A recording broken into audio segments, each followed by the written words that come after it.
Hello everyone and welcome to Epigee's Analyses. This is CLG versus TSM 2015 Spring Split LCS Week 4, Day 2. And we're going to look at picks and bans here. TSM, CLG. CLG first bans Xerath. First banning Xerath tells us that they don't want TSM to get the Xerath pick mid. Don't want them to scale that up in a late game. CLG may be looking to play a later game team comp. If Bjergsen got Xerath, it's really easy for TSM to siege out. Even if Counterlogic gets a lead, CLG gets a lead early. Xerath's really good at wave clearing to prevent CLG from taking objectives. So CLG may be looking to play this one out. But they could also do two things. They could look to scale in the late game because Xerath scales really well, so they don't want that to scale as well and play the late game. Or they could look for that early game push because Xerath wave clear isn't going to be available to them. Rumble ban from TSM to the Zion Spartan there. Zion are a super good player. If you could put him off just a little bit, that's probably more for Dyrus to have a good matchup where he's playing. Dyrus doesn't carry. Dyrus is not a carry player, but what Dyrus does is he looks to survive in lane, and if the enemy has a rumble, he's got a harder time surviving than he normally would. Looks like the LeBlanc cannon comes out from CLG again. LeBlanc, a super bursty, 2 target bans directly at Bjergsen. I don't know if they're banning team comps, but maybe just banning to keep Link alive. Knowing what they run mid Link, I think Link just might not be confident against these champions, and they're just banning him directly to deal with the Bjergsen. However, with banning the assassin, no wave clear here, so that kind of throws off the wave clear idea that Xerath would bring to the ban list. But however, it does limit the roaming. Blanca, very potent roamer. Zed, also very potent roamer. Ahri too, and I wouldn't be surprised to see this last ban. Ahri, they've already banned too. Morgana, you have to ban Morgana against Aphromoo. I suppose you don't have to, but it's very likely. If you see the highlight reels of anything that's happened in the last week, Morgana is just off the charts. She's been playing super well with her, and you can't blame TSM for just putting the Morgana up on there. Don't want to get picked off. They might tell you that they're looking for some kind of dive comp. Morgana's really good against dive comps because she puts the black shield and then Vi can't ult. She puts the black shield and nobody can see him, etc. So maybe that's telling them that. But I just think they're like, Aphromoo, you can't have this champion or we're gonna lose. Walking forward, Maokai ban coming up for CLG. This is a little strange. Like, I would have expected the Ahri ban here, and then the first pickup Lissandra for CLG, knowing what the comp they're going to run. CLG pick up Lissandra, and then I would expect the Nanar Jarvan on the next round, giving over Sivir Janna right here to TSM.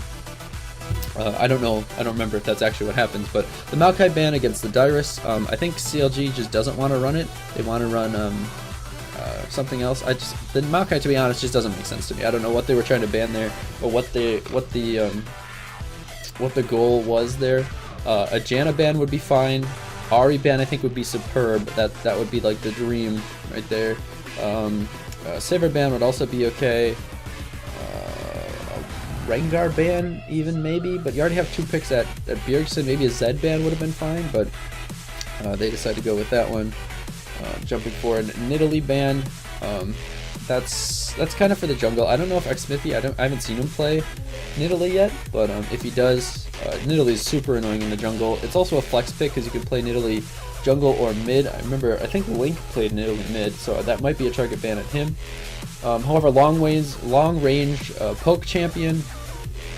So they're clearing that out. Insta-lock with the Lissandra. Super strong pick and also a flex pick. This doesn't tell you which lane she's going in because she can also go from mid or top. So really good pick up there by CLG.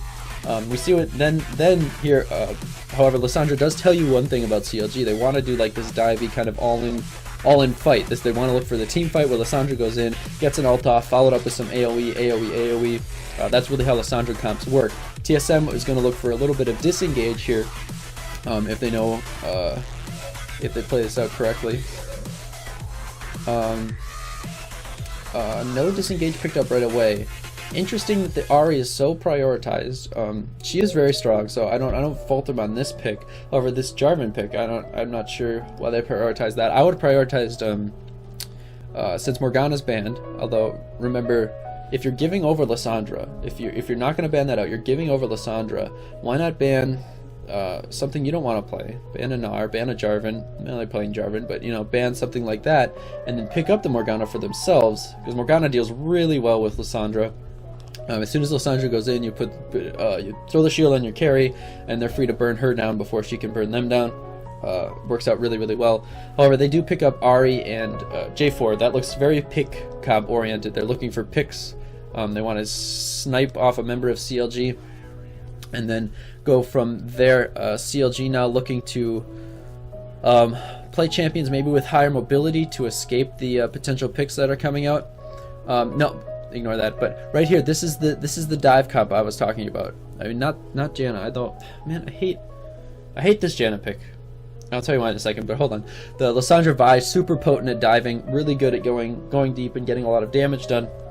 The Janna pick, I think CLG were too excited that TSM didn't pick up Janna that they just grabbed it for themselves, because they're like an all-in engaging team, so they want to make sure Team Solomid can't kite it out, can't disengage with the Janna. However, by prioritizing this, one, they put Aphromoo on a non-playmaking champion, and I think Aphromoo is so good at this game that you have to put him on a playmaker. Put him on a bind thrower, a hook thrower, a blitz, a thresh, Morgana, but Morgana's banned, of course. Annie, even with the flash plays, stuff like that. Anyone that has some sort of engage, some sort of playmaking, some sort of like that. But Janna is really passive, just throws on her shield, and that helps him really well. Helps him a lot in the laning phase. But overall, it does not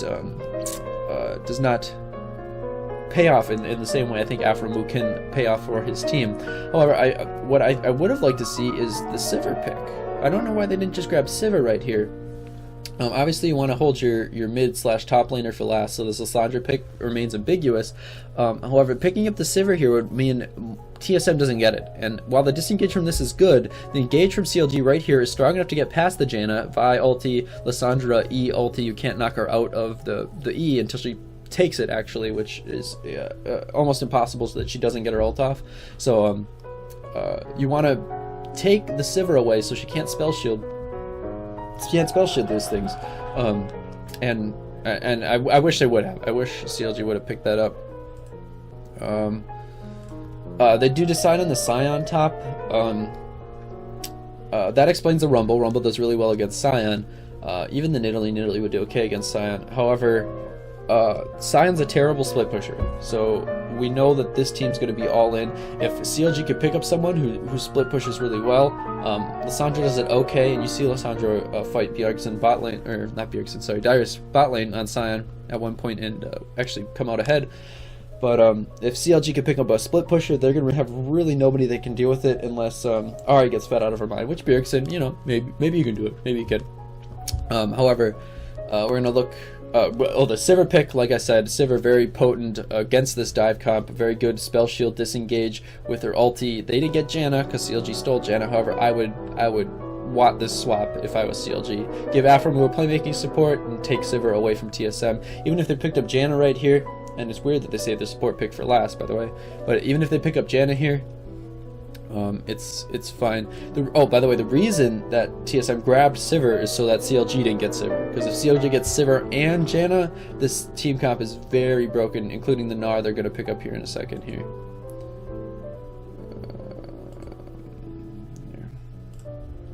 Alright, so yeah, we get the Corki. Oh, whoops, pause. We get the Corki Gnar pickup. Corki Janna, that's a fine lane. It's not great.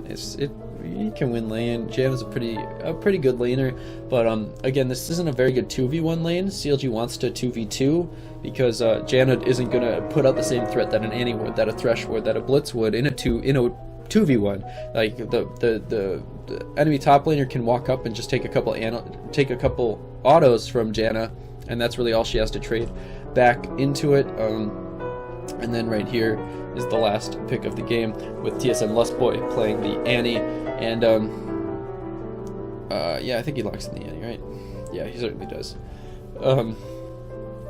I want to talk about the Gnar. Gnar goes really well with these three. This dive comp. Corki can peel for himself. He's got the Valkyrie.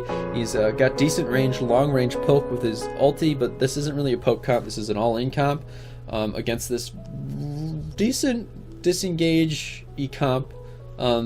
Dyrus ultimate's enough to knock him up. This Jarvan Ahri CC, the AoE of Jarvan CC and the AoE of Annie CC is really good here for TSM to mess up this dive comp. Because if I goes in and then you know, a Link gets CC'd, Science Spartan gets CC'd, then Link's or Vi's just gonna die. She's gonna get melted. Mithy gonna get melted. But overall, I like TSM's comp. I wish Aphromoo, like I said, I wish Aphromoo had picked up the Sivir instead. Get that to double lift. Who cares what TSM gets for an AD carry? Overall, I think TSM has the early game advantage. They're going to look for picks. Their laning phases are pretty much equal all around. I think level 2 power spike is a little bit better for Sion than Gnar, a little bit better for Ahri than Lysandra, and a little bit better for Annie than Janna, but better for Corki than for Sivir. However, a good spell shield can change some things. Yeah, so TSM gets the early game, CLG gets the later game, minus the Corki, who doesn't scale infinitely well, but no game has gotten a 6-item AD carry really in the NALCS, so we don't really have to worry about that. Yep, that's about the end of my picks and bans analysis. If you want to look at the video, it's in the description. And as always, have a wonderful day, my friends and neighbors. Farewell.